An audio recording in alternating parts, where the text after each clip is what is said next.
내 이름이 불렸을 때 나는 이미 죽은 사람이었습니다. 1992년 12월 북한 개천 제14호 수용소 공개처 현장. 6천 명이 모였어요. 저는 맨 뒤에 서 있었습니다. 박영숙, 앞으로 나와라. 심장이 쿵 떨어졌어요. 오늘 내가 죽는구나. 떨리는 다리를 이끌고 앞으로 나갔습니다. 교도관이 말했어요. 수령님과 당의 은덕으로 너는 이 시각부로 석방이다. 한 번 들어가면 살아나올 수 없다던 곳. 그곳에서 석방이라니. 바로 그 순간이었습니다. 맨 앞줄에 무릎 사이에 목을 끼우고 엎드려 있던 그들이 약속이나 한 듯 동시에 고개를 번쩍 들었어요. 저는 그분들의 눈빛을 봤습니다. 잊을 수가 없어요. 그분들은 눈빛으로 간절히 말했습니다. 밖에 나가거든 우리의 실상을 세상에 알려달라고. 1987년 어느 새벽이었습니다. 문이 부서지는 소리에 잠에서 깼어요. 보위부 요원들이 들이닥쳤습니다. 저를 침대에서 끌어냈어요. 무슨 일입니까? 제가 뭘 잘못했습니까? 소리쳤지만 아무 소용 없었어요. 그들은 대답하지 않았습니다. 저는 김일성 대학 경제학부를 졸업했어요. 함경북도 청진에서 태어났습니다. 아버지는 당 간부였어요. 우리 집은 마을에서 제일 큰 기와집이었습니다. 다른 아이들이 옥수수 죽으로 끼니를 때울 때 우리 집 밥상에는 흰쌀밥이 올라왔어요. 저는 공부를 잘했습니다. 학교에서 항상 1등을 했어요. 선생님들도 저를 칭찬했습니다. 김일성 대학에 합격했을 때 아버지가 말씀하셨어요. 우리 가문의 자랑이다. 졸업 후 국가기관에 배치됐습니다. 경제 분야에서 일했어요. 밤낮으로 일했습니다. 표창을 여러 번 받았어요. 모범 일꾼이라는 칭호도 받았습니다. 제 아들 성호도 김일성 대학에 보냈어요. 우리 가족은 당과 수령님께 충성하는 모범 가정이었습니다. 저는 그때 하나님을 몰랐어요. 아니 하나님이라는 존재 자체를 들어본 적이 없었습니다. 북한에서는 종교가 금지되어 있었으니까요. 우리에게는 오직 수령님만 있었어요. 김일성 주석님, 그분이 우리의 어버이였습니다. 아침마다 김일성 주석님 초상화에 인사했어요. 저녁마다 김정일 장군님 노래를 불렀습니다. 그런데 어느 날 모든 게 무너졌어요.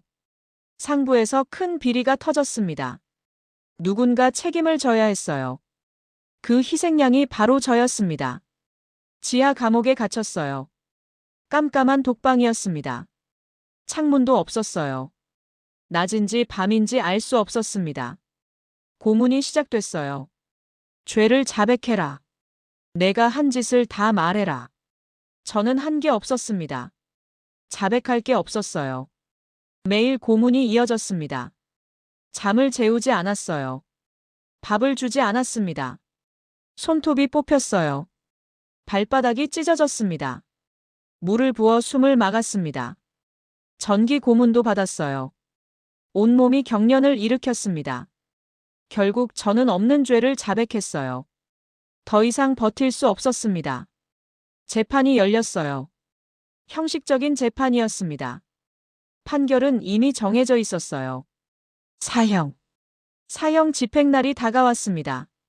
그런데 그날 아침 이상한 일이 벌어졌어요. 사형을 취소한다. 대신 정치범 수용소로 보낸다. 개천 제14호 정치범 수용소. 그곳에 도착한 건 한겨울이었습니다. 철조망이 세 겹으로 둘러쳐져 있었어요. 그 너머로 흑빛 건물들이 줄지어 있었습니다. 건물이라고 하기엔 너무 초라했어요. 나무 판자로 대충 벽을 세우고 지붕은 함석으로 덮어놓은 거였습니다. 바람이 불 때마다 건물 전체가 흔들렸어요. 수용소장이 우리를 내려다보며 말했습니다. 너희는 이제 인간이 아니다. 너희는 꼬리 없는 짐승이다. 옷이 찢겼어요. 머리카락이 잘려나갔습니다. 이름 대신 번호가 붙었어요. 저는 더 이상 박영숙이 아니었습니다.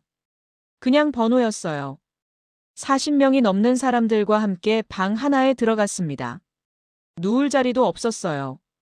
옆 사람과 어깨를 맞대고 앉아야 했습니다. 냄새가 심했어요. 오랫동안 씻지 못한 사람들 냄새.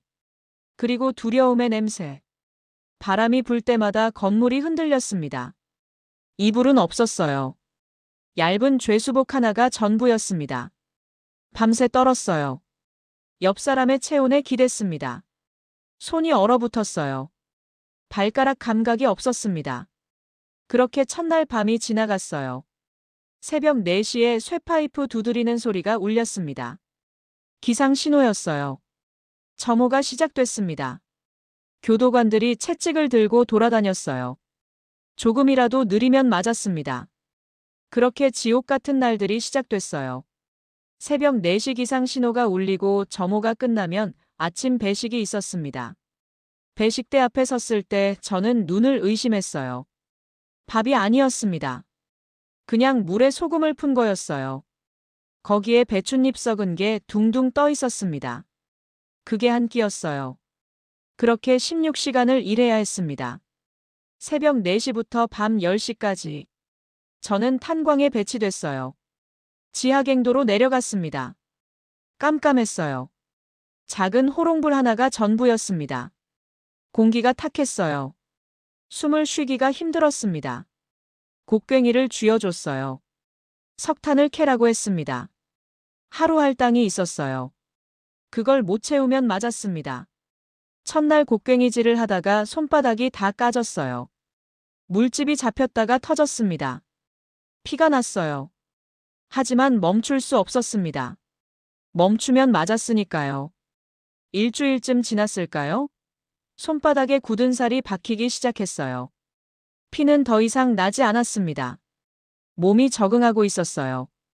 아니, 정확히는 인간이 짐승으로 바뀌고 있었습니다. 사람들이 쓰러져 갔어요. 굶주림에, 추위에, 고된 노동에. 매일 누군가가 죽어나갔습니다. 아침 점호 때마다 어제 살아있던 사람이 없었어요. 시체는 거적에 말아서 산골짜기에 묻었습니다. 살기 위해서는 뭐든 해야 했어요.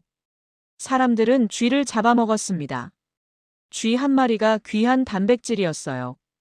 저도 쥐를 잡았습니다. 처음에는 역겨웠어요. 손이 떨렸습니다. 하지만 굶주림 앞에서는 아무것도 아니었어요. 어느 날 저녁이었습니다. 탄광에서 올라왔는데 수용소 안이 술렁거렸어요. 사람들이 웅성거렸습니다. 무슨 일이냐고 물었어요. 옆 사람이 작은 목소리로 말했습니다. 특별 배식이 있었대요. 다음 날 아침 배식 때 교도관이 말했어요. 건강한 여자들은 따로 나와라. 20명쯤 불려나갔습니다. 특별 건물로 들어갔어요. 저는 그 건물 창문 틈으로 안을 들여다봤습니다. 여자들이 식탁에 앉아 있었어요. 따뜻한 국이 나왔습니다. 고기 냄새가 났어요. 김이 모락모락 올라왔습니다. 그들은 너무나 맛있게 먹었어요. 오랜만에 배불리 먹는 거였으니까요. 20분쯤 지났을까요? 한 사람이 갑자기 배를 움켜쥐었어요. 얼굴이 일그러졌습니다. 쓰러졌어요. 그 다음 또 한 사람, 또 한 사람. 어떤 사람은 피를 토했습니다. 어떤 사람은 몸이 검게 변해갔어요. 손이 떨렸습니다. 입이 떨어지지 않았어요. 저는 그제야 깨달았습니다. 그건 특별 배식이 아니었어요. 생체 실험이었습니다. 사람을 대상으로 한 독극물 실험. 그곳에서 사람 목숨은 파리보다 못했어요. 창문에서 물러났습니다. 다리에 힘이 없었어요. 그 자리에 주저앉았습니다. 저는 그때 생각했어요. 이곳은 사람 사는 세상이 아니구나. 악마가 지배하는 곳이구나. 지옥이 따로 없구나. 한 달이 지났습니다. 2달이 지났어요. 계절이 바뀌었습니다. 저는 아직 살아 있었어요. 어떻게 살아있는지 신기할 정도였습니다. 어느 날 제 담당 교도관이 저를 불렀습니다. 너는 내일부터 공개처형 참관조에 편성된다. 공개처형장. 한 달에 2~3번씩 열리는 곳이었어요. 교도관이 말을 이었습니다. 그곳에 가면 특별히 주의해야 할 자들이 있다. 하늘을 믿는 미친 정신병자들이다. 그 자들하고는 절대 눈길 한 번 마주치지 마라. 내가 그 자들이 믿는 하늘을 믿게 되면 내 목숨은 여기서 끝나게 될 것이다. 하늘을 믿는다? 저는 이해할 수 없었어요. 북한에서 우리에게는 오직 수령님만 있었습니다. 하늘이라는 건 그냥 머리 위에 있는 공간일 뿐이었어요. 그걸 믿는다는 게 무슨 뜻일까요? 교도관이 다시 말했습니다. 그 미친 자들은 김일성 주석님과 김정일 장군님을 믿지 않는다. 대신 하늘에 있다는 신을 믿는다. 그래서 미쳤다는 거다. 절대 그 자들 눈을 보지 마라. 다음 날 아침이었습니다. 공개처 형장으로 끌려갔어요. 공개처 형장은 수용소 한가운데 있었습니다. 6천 명이 모두 모였어요. 저는 맨 뒤쪽에 섰습니다. 교도관들이 채찍을 들고 돌아다녔어요. 조금이라도 움직이면 맞았습니다. 그런데 맨 앞줄에 앉은 사람들이 이상했어요. 그들은 다른 죄수들과 달랐습니다. 무릎 사이에 목을 끼우고 엎드려 있었어요. 얼굴을 땅에 대고 있었습니다. 하늘을 볼 수 없는 자세였어요. 목이 꺾일 것 같았습니다. 숨을 쉬기도 힘들어 보였어요. 교도관이 소리쳤습니다. 하늘을 믿는 자들은 살아서나 죽어서나 하늘을 보지 못하게 하라. 이것이 김일성 주석님의 특별지시다. 저는 그때 알았어요. 저 사람들이 바로 하늘을 믿는 사람들이구나. 처형이 시작됐습니다. 한 남자가 끌려 나왔어요. 죄목이 낭독됐습니다. 반당 반혁명 행위. 수령님을 배신한 죄. 남자는 아무 말도 하지 않았어요. 눈을 감고 서 있었습니다. 총소리가 울렸어요. 남자가 쓰러졌습니다. 그 다음 또 한 사람, 또 한 사람. 처형은 계속됐어요. 저는 눈을 피했습니다. 차마 볼 수가 없었어요. 손이 떨렸습니다. 숨이 가빴어요. 그런데 이상한 소리가 들렸습니다. 노랫소리였어요. 맨 앞줄에 엎드려 있던 사람들에게서 들려왔습니다. 아주 작은 목소리였어요. 하지만 분명히 노래였습니다. 뭔가를 부르고 있었어요. 교도관이 달려갔습니다. 채찍을 휘둘렀어요. 닥쳐라. 입을 다물어라. 하지만 노랫소리는 멈추지 않았습니다. 더 작아졌지만 계속됐어요. 저는 그들을 봤습니다. 땅에 엎드려 있는 모습. 목이 꺾인 자세. 하지만 그들의 입술이 움직이고 있었어요. 노래를 부르고 있었습니다. 채찍에 맞으면서도 노래를 멈추지 않았어요. 한 교도관이 소리쳤습니다. 저것들을 끌어내라. 5명이 끌려 나왔어요. 맨 앞줄에 있던 사람들이었습니다. 땅바닥에 내동댕이 쳐졌어요. 교도관들이 발로 밟기 시작했습니다. 뼈가 부러지는 소리가 들렸어요. 비명이 나와야 했습니다. 하지만 그들은 비명 대신 노래를 불렀어요. 피를 토하면서도 노래를 불렀습니다. 저는 숨이 막혔어요. 이해할 수 없었습니다. 인간이라면 비명을 질러야 해요. 뼈가 부러지는데 어떻게 노래를 부를 수 있어요? 처형이 끝났습니다. 시체들이 거적에 말렸어요. 맨 앞줄 사람들도 끌려갔습니다. 그들도 목을 꺾어서 거적에 말았어요. 죽어서도 하늘을 보지 못하게. 막사로 돌아왔습니다. 그날 밤 저는 잠을 이룰 수 없었어요. 눈만 감으면 그 장면이 떠올랐습니다. 땅에 엎드린 사람들. 목이 꺾인 자세로 노래 부르던 사람들. 피를 토하면서도 노래를 멈추지 않던 사람들. 왜 그들은 노래를 불렀을까요? 죽음 앞에서 왜 노래를 불렀을까요? 저는 이해할 수 없었습니다. 도대체 무엇이 그들을 그렇게 만드는 걸까요? 일주일이 지났어요. 또 공개 처형이 열렸습니다. 이번에도 맨 앞줄에 그들이 있었어요. 엎드려 있었습니다. 목을 무릎 사이에 끼우고 얼굴을 땅에 대고 처형이 시작됐어요. 총소리가 울렸습니다. 비명이 터졌어요. 그런데 또 노랫소리가 들렸습니다. 맨 앞줄에서 작지만 분명한 노래. 교도관들이 미쳐 날뛰었어요. 채찍으로 내리쳤습니다. 발로 밟았어요. 피가 튀었습니다. 하지만 노랫소리는 멈추지 않았어요. 저는 그때 생각했습니다. 저 사람들은 정말 미친 게 아닐까? 아니면 정말로 뭔가를 믿고 있는 걸까? 그 하늘이라는 게 정말 있는 걸까? 그게 뭐길래 저렇게 죽으면서도 노래를 부를 수 있는 걸까? 한 달이 또 지났습니다. 두 달이 지났어요. 공개 처형은 계속됐습니다. 그때마다 맨 앞줄에는 항상 그들이 있었어요. 엎드려서 노래 부르는 사람들. 맞으면서도 노래를 멈추지 않는 사람들. 저는 점점 그들에게 눈이 갔습니다. 교도관이 보지 말라고 했지만 자꾸만 눈이 갔어요. 그들의 목소리가 귓가에 맴돌았습니다. 그들의 모습이 머릿속에서 지워지지 않았어요. 어느 날 밤이었습니다. 꿈을 꿨어요. 그들이 나왔습니다. 땅에 엎드려 있던 사람들. 그들이 고개를 들었어요. 저를 봤습니다. 눈빛이 평화로웠어요. 두렵지 않았습니다. 꿈에서 깼습니다. 가슴이 두근거렸어요. 식은땀이 났습니다. 저는 그때 깨달았어요. 나는 그들이 궁금하구나. 그들이 믿는 하늘이 뭔지 알고 싶구나. 다음 날 아침이었습니다. 교도관이 저를 불렀어요. 너는 다음 주부터 다른 작업장으로 배치된다. 어디냐고 물었습니다. 교도관이 대답했어요. 특별관리구역이다. 그곳에 가면 알게 될 것이다. 특별관리구역은 수용소 끝자락에 있었습니다. 철조망이 따로 둘러쳐져 있었어요. 일반 죄수들은 갈 수 없는 곳이었습니다.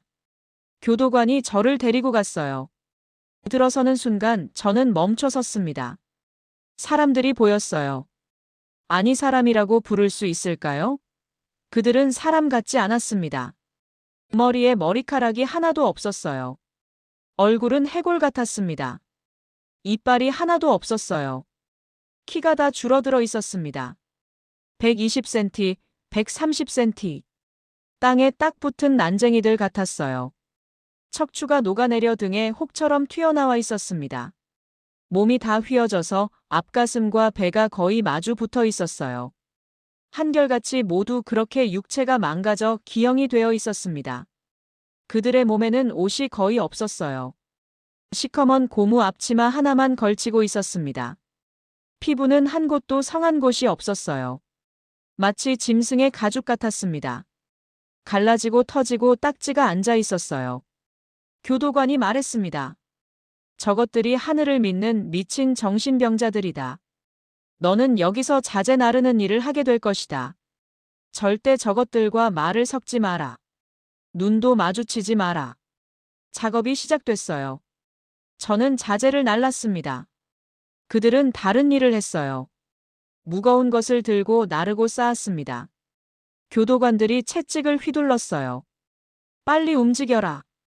게으름 피우지 마라. 그들은 맞아도 소리를 지르지 않았습니다. 그냥 묵묵히 일했어요. 쓰러지면 다시 일어났습니다. 또 쓰러지면 또 일어났어요. 그런데 이상한 게 있었습니다. 그들의 눈빛이었어요. 수용소의 다른 죄수들은 눈에 생기가 없었습니다.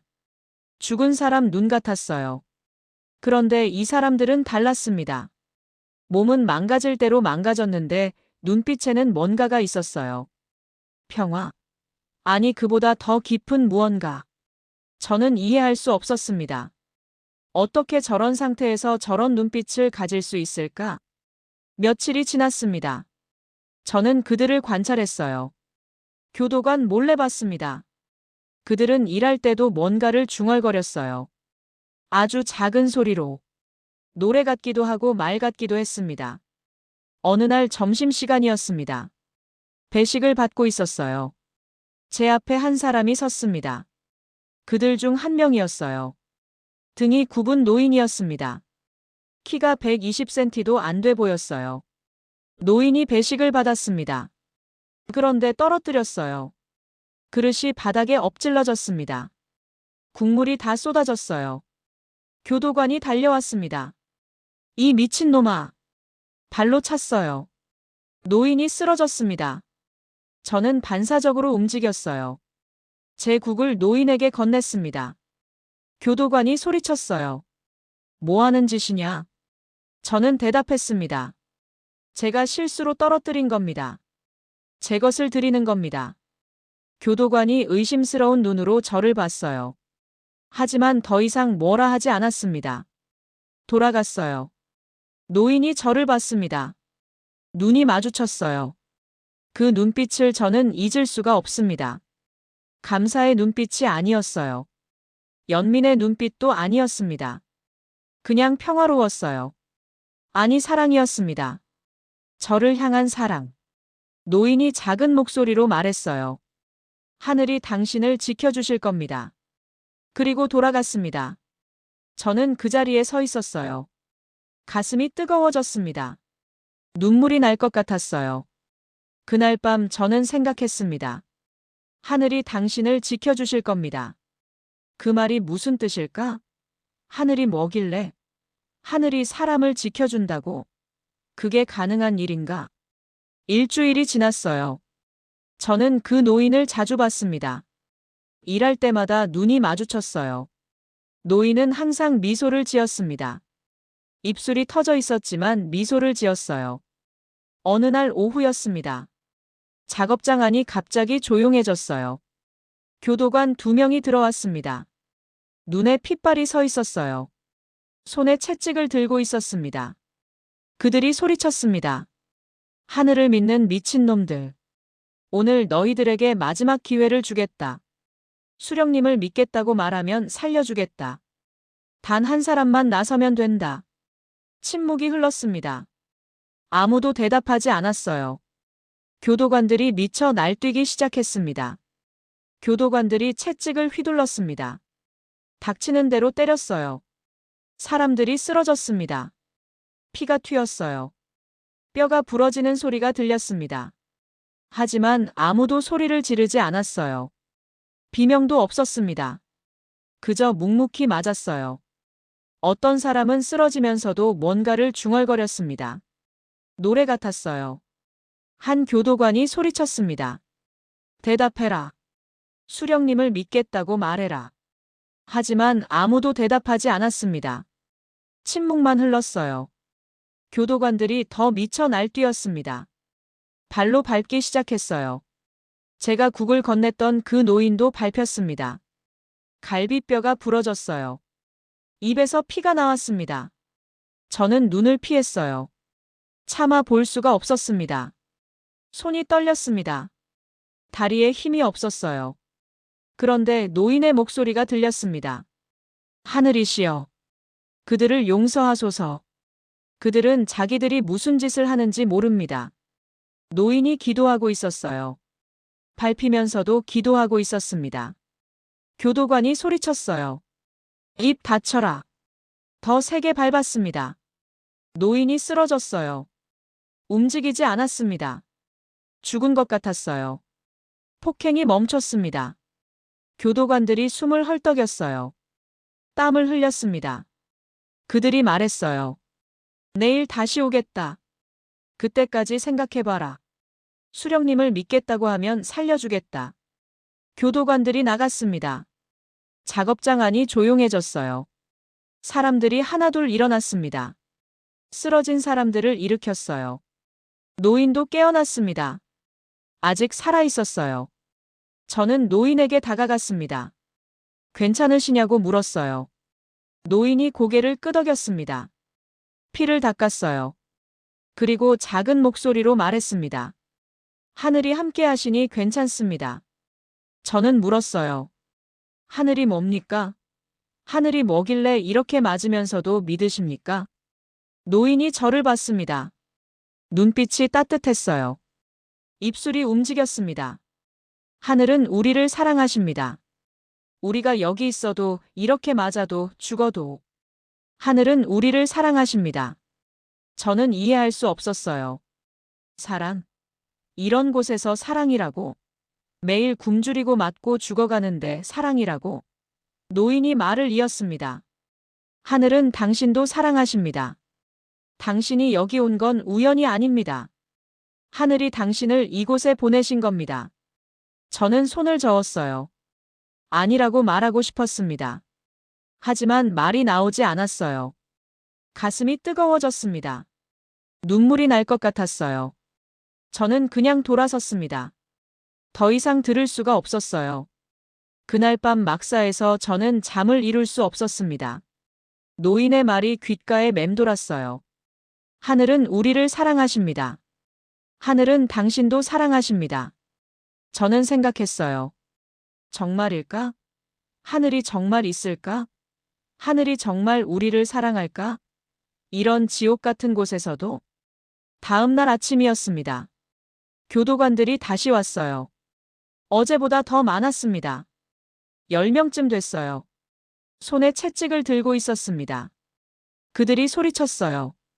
마지막 기회다. 수령님을 믿겠다고 말해라. 단 한 사람만 나서면 너희 모두 살려주겠다. 침묵이 흘렀습니다. 교도관이 다시 소리쳤어요. 대답해라. 하지만 아무도 대답하지 않았습니다. 교도관들의 눈에 핏발이 섰어요. 분노로 미쳐 날뛰기 시작했습니다. 8명을 끌어냈습니다. 땅바닥에 엎어놓았어요. 그리고 발로 밟기 시작했습니다. 지옥이었습니다. 순식간에 피투성이가 됐어요. 허리뼈, 팔, 다리뼈가 부러졌습니다. 그 사람들은 고통 중에서도 노래를 불렀어요. 신음소리처럼 흘러나왔습니다. 저는 그 노래를 들었어요. 무슨 노래인지 몰랐습니다. 하지만 아름다웠어요. 교도관 2명이 소리쳤습니다. 수령님과 당을 믿는 우리가 사는가? 아니면 하늘을 믿는 너희가 사는가 보자. 그러더니 어딘가로 달려갔어요. 무거운 것을 끌고 왔습니다. 큰 통이었어요. 뚜껑을 열었습니다. 연기가 피어올랐어요. 뜨거운 무언가가 들어 있었습니다. 제 옆에 있던 다른 죄수가 작은 목소리로 말했어요. 용광로에서 퍼온 쇠물입니다. 1500도가 넘습니다. 가슴이 철렁 내려앉았습니다.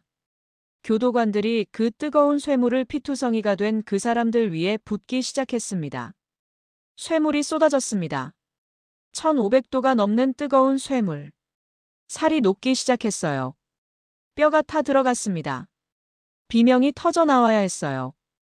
인간이라면 절규해야 마땅했습니다. 그런데 이상했어요. 그들의 입에서 비명이 아니라 노래가 흘러나왔습니다. 쇠물에 살이 녹으면서도 노래를 불렀어요. 뼈가 타 들어가면서도 노래를 멈추지 않았습니다. 저는 그 순간을 평생 잊을 수 없습니다. 인간의 몸이 녹아내리는데 노래가 들렸어요. 고통의 비명이 아니라 찬양의 노래. 어떻게 이럴 수가 있을까요? 교도관들도 당황한 것 같았어요. 채찍을 멈췄습니다. 숨소리만 들렸어요. 6,000명이 서 있는 그 넓은 공간에서 숨소리만 들렸습니다. 쇠물이 다 쏟아졌습니다. 8명은 움직이지 않았어요. 죽었습니다. 하지만 그들의 얼굴에는 평화가 있었어요. 고통의 흔적이 아니라 평화. 저는 눈을 의심했습니다. 교도관이 소리쳤어요. 저것들을 치워라. 거적에 말아서 묻어라. 죽어서도 하늘을 보지 못하게 목을 꺾어라. 시체들이 끌려갔습니다. 저는 그 자리에 서 있었어요. 다리에 힘이 없었습니다. 가슴이 텅 비었습니다. 머릿속이 하얘졌어요. 도대체 뭘 본 걸까? 방금 뭘 목격한 걸까? 막사로 돌아왔습니다.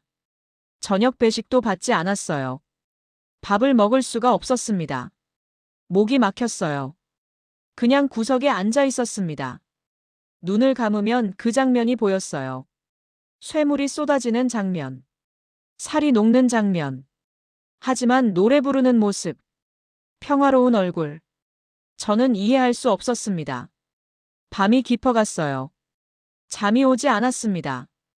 계속 생각했어요. 저 사람들이 믿는 하늘. 그게 뭐길래 저렇게 죽을 수 있는 걸까? 저렇게 노래할 수 있는 걸까? 새벽녘이었습니다. 저는 결심했어요. 하늘이시여. 제 목소리가 작았습니다. 떨렸어요. 하지만 말했습니다. 당신이 정말 있다면 나를 살려주시오. 나를 살려주시면 내가 나가서 이 억울하고 참혹한 실상을 세상에 다 소리치겠소. 저 사람들이 어떻게 죽었는지, 어떻게 믿음을 지켰는지 세상에 다 알리겠소. 그게 제가 하늘을 향해 처음으로 한 기도였습니다. 대답은 없었어요. 침묵만 흘렀습니다. 하지만 이상하게 마음이 조금 가벼워졌어요. 며칠이 지났습니다. 일주일이 지났어요. 저는 계속 특별관리구역에서 일했습니다. 그 노인을 다시 봤어요. 국을 건넸던 그분. 아직 살아계셨습니다. 노인이 저를 봤어요. 미소를 지었습니다. 입술이 터져 있었지만 미소를 지었어요. 저는 고개를 숙였습니다. 부끄러웠어요. 저는 아무것도 못했습니다. 그저 지켜만 봤어요. 한 달이 지났습니다.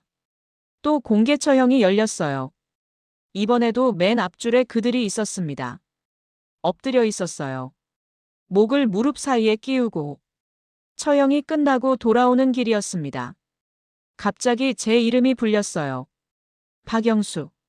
심장이 쿵 떨어졌습니다. 교도관이 저를 불렀어요. 내일부터 너는 다른 작업에 배치된다. 어디냐고 물었습니다. 교도관이 대답했어요. 행정 업무다. 수용소장 사무실에서 일하게 될 것이다. 저는 놀랐어요. 행정 업무. 수용소에서 행정 업무라니. 교도관이 말을 이었습니다. 너는 김일성 대학을 나왔다. 글을 쓸 줄 안다. 그래서 선택됐다. 다음 날부터 저는 수용소장 사무실에서 일했습니다. 문서를 정리했어요. 기록을 작성했습니다. 다른 죄수들보다 조금 나은 대우를 받았어요. 석 달이 지났습니다. 어느 날 수용소장이 저를 불렀어요. 문서를 가져오라고 했습니다. 저는 서류를 들고 들어갔어요. 수용소장이 말했습니다. 너는 운이 좋다. 상부에서 지시가 내려왔다. 너를 석방하라고. 가슴이 철렁 내려앉았습니다. 석방. 한 번 들어오면 절대 살아나갈 수 없다던 곳. 그곳에서 석방이라니. 석방 날짜가 잡혔습니다. 일주일 뒤였어요. 저는 믿을 수가 없었습니다.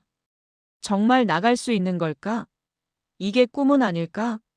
하지만 동시에 두려웠어요. 왜 나일까? 왜 나만 나가는 걸까? 수백 명, 수천 명이 죽어나가는데 왜 나만 살아나가는 걸까? 그날 밤 저는 다시 기도했습니다. 하늘이시여. 목소리가 떨렸어요. 이게 당신의 응답입니까? 나를 살려서 밖에 나가 증언하라는 겁니까? 대답은 없었어요. 하지만 마음속 깊은 곳에서 확신이 들었습니다. 그렇다. 나는 증인이 되어야 한다.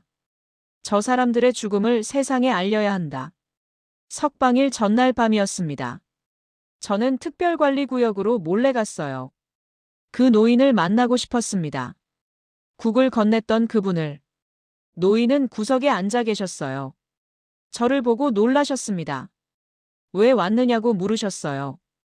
저는 말했습니다. 내일 석방됩니다. 나가기 전에 인사드리고 싶었습니다. 노인이 미소를 지으셨어요. 하늘의 계획이구나. 당신이 나가는 건 우연이 아닙니다. 하늘이 당신을 선택하신 겁니다. 저는 물었어요. 무엇을 위해서입니까?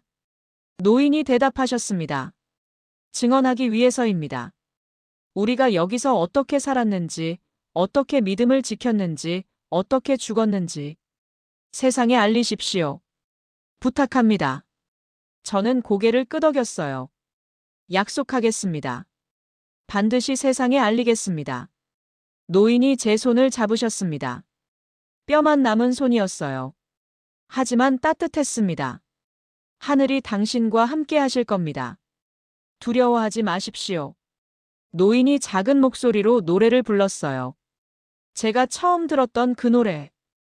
8명이 쇠물 앞에서 불렀던 그 노래. 저는 그 노래를 들으며 눈물을 흘렸습니다. 이해할 수는 없었어요. 하지만 아름다웠습니다. 그 노래가, 그 믿음이, 그 평화가. 다음 날 아침이었습니다. 1992년 12월. 공개처 형장에 6,000명이 모였어요.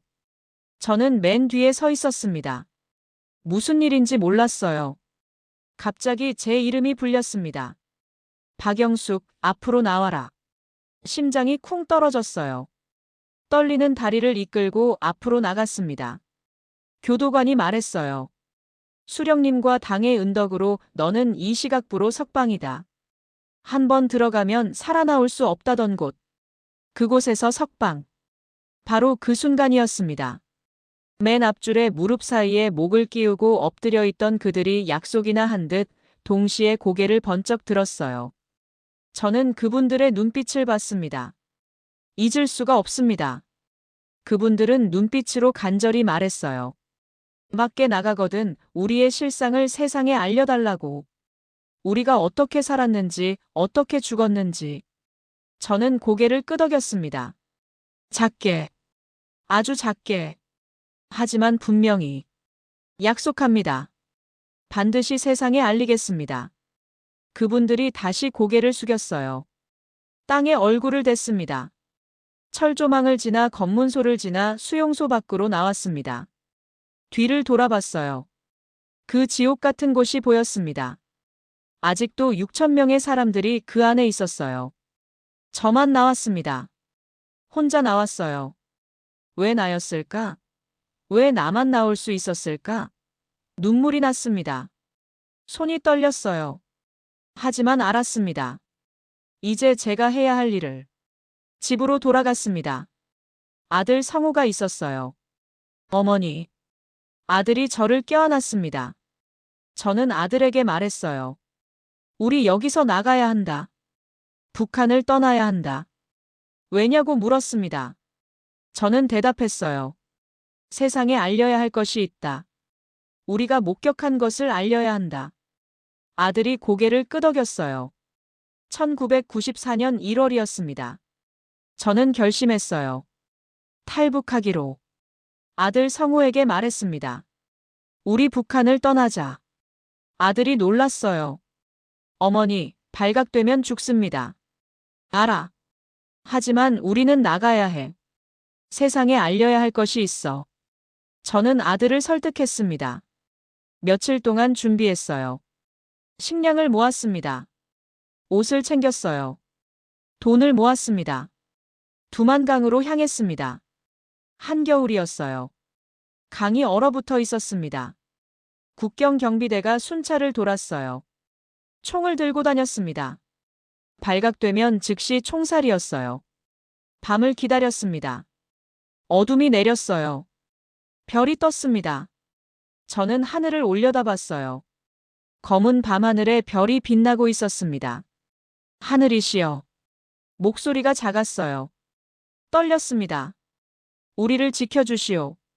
강으로 내려갔습니다. 얼음을 밟았어요. 삐걱거렸습니다. 한 걸음 한 걸음이 두려웠어요. 뒤에서 총소리가 들릴까봐 무서웠습니다. 숨소리를 죽였어요. 발소리를 죽였습니다. 절반쯤 왔을까요? 얼음이 갈라지는 소리가 들렸어요. 아들이 저를 붙잡았습니다. 조심하세요. 천천히 걸었어요. 아주 천천히. 한 걸음씩. 드디어 중국 땅을 밟았습니다. 북한을 벗어났어요. 뒤를 돌아봤습니다. 두만강 넘어 북한 땅이 보였어요. 저곳에 아직도 수많은 사람들이 있었습니다. 수용소에 있던 그분들도. 중국에서의 생활은 쉽지 않았어요. 불법 체류자였습니다. 숨어 지냈어요. 한족 옷을 입었습니다. 중국어를 배웠어요. 공안에게 잡히면 북송이었습니다. 북송되면 죽는 거였어요. 일을 했습니다. 식당에서 설거지했어요. 공장에서 일했습니다. 돈을 모았어요. 대한민국으로 가기 위해서. 브로커를 만났습니다. 돈을 주고 길을 물었어요. 1년이 걸렸습니다. 1995년. 드디어 대한민국행 비행기를 탔어요. 태국을 거쳐서 갔습니다. 인천공항에 내렸을 때 저는 무릎을 꿇었어요. 땅에 입을 맞췄습니다. 눈물이 쏟아졌어요. 살았구나. 우리가 살았구나. 자유의 땅. 꿈에 그리던 곳. 하지만 동시에 무거웠습니다. 이제 약속을 지켜야 했으니까요. 정착이 시작됐어요. 하나원에서 교육을 받았습니다. 한국어를 다시 배웠어요. 북한과 남한의 말이 달랐습니다. 문화가 달랐어요. 모든 게 낯설었습니다. 일자리를 구했어요. 작은 집을 얻었습니다. 하루하루 살아갔어요. 아들도 학교에 다니기 시작했습니다. 적응했어요. 천천히. 하지만 밤이 되면 그 장면들이 떠올랐습니다. 수용소, 공개처 현장, 쇠물 앞에서 노래 부르던 사람들, 땅에 엎드려 있던 사람들, 눈빛으로 말하던 그분들. 저는 잠을 이룰 수 없었어요. 악몽을 꿨습니다. 깨어나면 식은땀이 났어요. 손이 떨렸습니다. 가슴이 답답했어요. 어떻게 이걸 세상에 알릴 수 있을까? 누가 믿어줄까? 말해도 될까? 6개월쯤 지났을까요? 어느 주일이었습니다. 아는 분의 권유로 처음 교회에 갔어요. 예배당에 들어섰습니다. 사람들이 있었어요. 평화로운 얼굴들, 미소 짓는 사람들. 예배가 시작됐습니다. 사람들이 일어섰어요. 노래를 부르기 시작했습니다. 찬송가. 처음 들어봤어요. 아니, 처음이 아니었습니다. 그 순간 저는 온몸에 전율이 흘렀습니다. 어디선가 들어본 멜로디. 분명히 들어본 적이 있는 노래. 내 주를 가까이 하게 함은. 그 멜로디를 듣는 순간 저는 숨이 막혔어요. 이 노래였습니다. 그 뜨거운 쇠물 앞에서 그들이 죽어가면서 부르던 바로 그 노래. 수용소에서 들었던 그 노래. 노인이 불러주던 그 노래. 8명이 마지막 순간에 불렀던 그 노래. 가슴이 터질 것 같았어요. 눈물이 쏟아졌습니다. 저는 그제야 깨달았어요. 그들이 죽으면서 부른 노래가 찬송가였구나. 그들이 애타게 불렀던 주님이 예수님이었구나. 그들이 찾던 하늘이 하나님이었구나. 퍼즐이 맞춰지듯 모든 것이 이해되기 시작했습니다. 찬송이 계속됐습니다. 내 주를 가까이 하게 함은. 저는 교회 의자에 앉아 펑펑 울었어요. 옆 사람이 걱정스럽게 저를 봤습니다. 괜찮냐고 물었어요. 저는 고개를 끄덕였습니다. 목사님이 설교를 시작했습니다. 성경을 폈어요. 요한계시록 2장 10절을 읽었습니다. 죽도록 충성하라. 그리하면 내가 생명의 관을 내게 주리라. 저는 그 순간 알았어요. 수용소에서 미친 정신병자라고 불리던 그들. 그들은 미친 게 아니었습니다. 그들은 하나님을 믿는 사람들이었어요. 그래서 그렇게 평화로웠구나. 그래서 그렇게 죽을 수 있었구나. 그래서 비명 대신 노래를 불렀구나. 그들은 죽도록 충성했습니다. 그리고 생명의 관을 받았어요. 저는 확신했습니다. 예배가 끝났습니다. 목사님이 다가오셨어요. 처음 오셨죠? 어떻게 오셨습니까? 저는 말했습니다. 북한에서 왔습니다.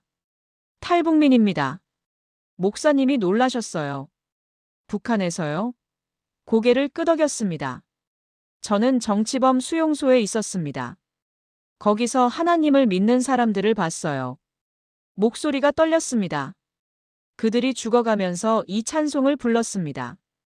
오늘 여기서 다시 듣게 됐어요. 목사님이 제 손을 잡으셨습니다. 하나님께서 당신을 여기까지 인도하신 겁니다. 저는 그날 예수님을 영접했습니다. 기도했어요. 예수님, 저를 받아주십시오. 눈물이 났습니다. 가슴이 뜨거워졌어요. 무언가가 풀리는 느낌이었습니다. 아들 성호도 함께 믿음의 길을 걷게 됐어요. 우리는 교회에 다니기 시작했습니다. 성경을 배웠어요. 기도를 배웠습니다. 찬송을 불렀어요. 그리고 저는 확신했습니다. 내가 수용소에서 살아나온 건 행정착오가 아니구나. 우연이 아니구나. 하늘이시여 나를 살려주시면 이 실상을 세상에 알리겠소. 제가 수용소에서 했던 그 기도. 하나님께서 들으셨구나. 증언자가 되라. 그게 하나님의 응답이었습니다. 저는 약속을 지키기 시작했어요. 교회에서 간증했습니다. 수용소에서 본 것을 말했어요. 사람들이 울었습니다. 놀랐어요. 믿을 수 없다는 표정이었습니다. 하지만 저는 계속 말했어요. 이건 사실입니다. 제가 직접 목격한 겁니다. 어느 날 한 분이 저를 찾아오셨어요. 인권단체에서 일하는 분이었습니다. 당신의 증언을 기록하고 싶습니다. 세상에 알리고 싶습니다. 저는 고개를 끄덕였어요. 인터뷰가 시작됐습니다. 며칠에 걸쳐 진행됐어요. 저는 모든 걸 말했습니다. 수용소 생활, 굶주림, 고문, 생체 실험, 공개 처형, 그리고 하늘을 믿는 사람들, 땅에 엎드려 있던 사람들, 노래 부르던 사람들, 쇠물 앞에서도 믿음을 지킨 사람들. 제 목소리가 떨렸어요. 눈물이 났습니다. 하지만 멈추지 않았어요. 기록이 완성됐습니다. 책으로 출판됐어요. 신문에 실렸습니다. 방송에 나갔어요. 사람들이 알기 시작했습니다. 북한 수용소의 실상을, 그곳에서 믿음을 지킨 사람들을 대한민국 국회에서 증언했습니다. 의원들 앞에서 말했어요. 수백 명이 들었습니다. 저는 떨지 않았어요. 분명하게 말했습니다. 이것이 북한의 현실입니다. 미국 의회에서도 증언했어요. 유럽 각국을 돌아다니며 증언했습니다. 제 증언으로 인해 북한 종교 박해 문제가 전 세계에 알려졌어요. 유엔에서 성명이 발표됐습니다. 북한 인권 결의안이 통과됐어요. 저는 계속 말했습니다. 멈추지 않았어요. 왜냐하면 약속했으니까요. 그분들의 눈빛을 기억하니까요. 밤마다 꿈에 그분들이 나타났습니다. 땅에 엎드려 있던 사람들. 동시에 고개를 들었던 그 순간. 눈빛으로 말했던 그분들. 세상에 알려달라고. 저는 알렸습니다. 계속 알렸어요. 멈추지 않았습니다. 그게 제가 할 수 있는 일이었으니까요. 그게 하나님께서 제게 주신 사명이었으니까요. 10년이 지났습니다. 20년이 지났어요. 저는 아직도 증언합니다. 80이 넘은 나이에도 멈추지 않아요. 왜냐하면 지금도 북한 어딘가에서 믿음을 지키는 사람들이 있으니까요. 아들 성호는 신학을 공부했습니다. 목회자가 됐어요. 지금은 저와 함께 북한 선교 사역을 하고 있습니다. 지하교회를 돕고 있어요. 탈북민들을 돕고 있습니다. 성경을 전하고 있어요. 저는 매일 기도합니다. 북한 땅을 위해, 수용소에 있는 사람들을 위해, 믿음을 지키는 지하교회 성도들을 위해, 그들이 하루빨리 자유를 얻기를 기도해요. 복음이 전파되기를 기도합니다. 가끔 사람들이 묻습니다. 그 끔찍한 일을 겪고도 어떻게 하나님을 믿을 수 있습니까? 의심하지 않으십니까? 저는 대답합니다. 그 끔찍한 일 속에서 하나님을 만났기 때문입니다. 쇠물 앞에서 노래 부르던 사람들. 그들을 통해 저는 하나님을 봤어요. 진짜 믿음을 봤습니다. 죽음보다 강한 사랑을 봤어요. 인간의 악보다 강한 하나님의 선하심을 봤습니다. 그래서 저는 믿습니다. 지금도 북한 어딘가에서 성경책 한 권 때문에 온 가족이 처형당할 수 있습니다. 찬송가를 흥얼거렸다는 이유로 돌아오지 못할 수용소에 끌려갈 수 있어요. 예배를 드렸다는 이유로 총살당할 수 있습니다. 그런 환경에서도 믿음을 지키는 분들이 계십니다. 숨어서 예배를 드려요. 몰래 성경을 읽습니다. 목숨을 걸고 복음을 전해요. 저는 그분들을 압니다. 그분들의 믿음을 압니다. 그분들을 위해 기도해 주십시오. 잊지 말아 주십시오. 그들은 우리의 형제자매입니다. 같은 하나님을 믿는 가족이에요. 우리가 기억하고 기도해야 합니다. 저는 그분들의 증인입니다. 살아있는 증인. 제가 죽는 날까지 증언할 겁니다. 그분들의 믿음을, 그분들의 죽음을, 그분들의 승리를 멈추지 않을 겁니다. 1992년 12월 그날을 저는 잊을 수 없습니다.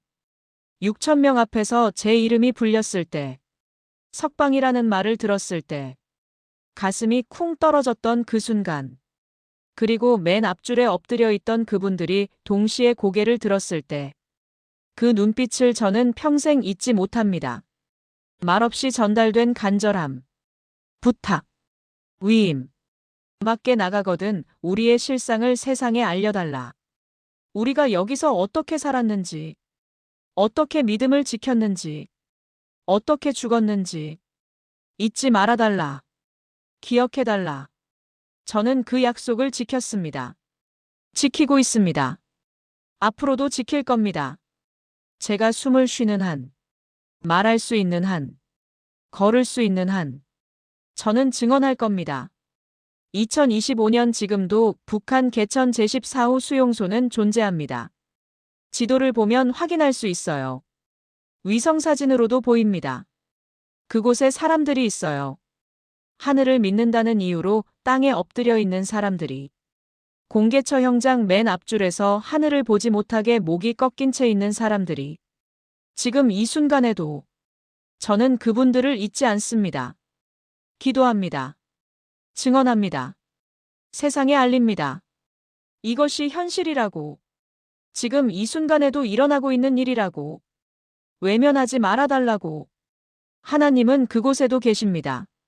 지옥 같은 수용소에도, 펄펄 끓는 쇠물 앞에서도, 공개처 형장에서도 하나님은 그 성도들과 함께 계셨어요. 그들은 죽었지만 지지 않았습니다. 그들은 승리한 겁니다. 죽도록 충성했어요. 그리고 생명의 관을 받았습니다. 저는 그분들이 이 시대의 순교자라고 봅니다. 진짜 믿음이 뭔지 보여준 분들이라고 생각합니다. 목숨보다 귀한 게 있다는 걸 증명한 분들이에요. 죽음보다 강한 사랑이 있다는 걸 보여준 분들입니다. 여러분, 자유롭게 신앙생활할 수 있는 것에 감사하십시오. 우리는 교회에 갈 수 있어요. 성경책을 읽을 수 있습니다. 찬송가를 마음껏 부를 수 있어요. 기도할 수 있습니다. 예배드릴 수 있어요. 이게 얼마나 큰 축복인지, 그게 얼마나 감사한 일인지 저는 수용소에서 깨달았습니다. 뼈저리게 깨달았어요. 북한을 위해 기도해 주십시오. 지하교회 성도들을 위해 기도해 주십시오. 수용소에 있는 형제 자매들을 위해 기도해 주십시오. 그들을 기억해 주십시오. 잊지 말아 주십시오. 저는 오늘도 증언합니다. 내일도 증언할 겁니다. 제가 살아있는 한 멈추지 않을 겁니다. 왜냐하면 약속했으니까요. 그분들의 눈빛 앞에서, 하나님 앞에서 증언자가 되겠다고. 그게 제가 할 수 있는 일입니다. 제가 해야 하는 일이에요. 하나님께서 저를 수용소에서 살려내신 이유입니다. 제가 여기 있는 이유입니다. 저는 믿습니다. 언젠가 북한 땅에도 자유가 올 거라고. 복음이 전파될 거라고. 수용소 문이 열릴 거라고. 그날까지 저는 증언할 겁니다. 기도할 겁니다. 멈추지 않을 겁니다. 여기까지가 제 이야기입니다. 완벽한 사람이 아니에요. 여전히 연약합니다. 악몽을 꿔요. 떨립니다. 하지만 한 가지는 확실히 압니다. 하나님은 어떤 곳에서든 우리와 함께 하신다는 것. 지옥 같은 수용소에서도, 펄펄 끓는 쇠물 앞에서도 하나님은 그 성도들과 함께 계셨습니다. 저는 북한 수용소에 갇혀있던 그 신자들의 눈빛을 절대로 잊을 수가 없습니다. 그분들이 이 시대의 순교자입니다. 여러분, 자유롭게 신앙생활할 수 있는 것에 감사하십시오. 그리고 북한을 위해, 지하교회 성도들을 위해 오늘만은 특별히 기도해 주십시오. 그들을 기억해 주십시오.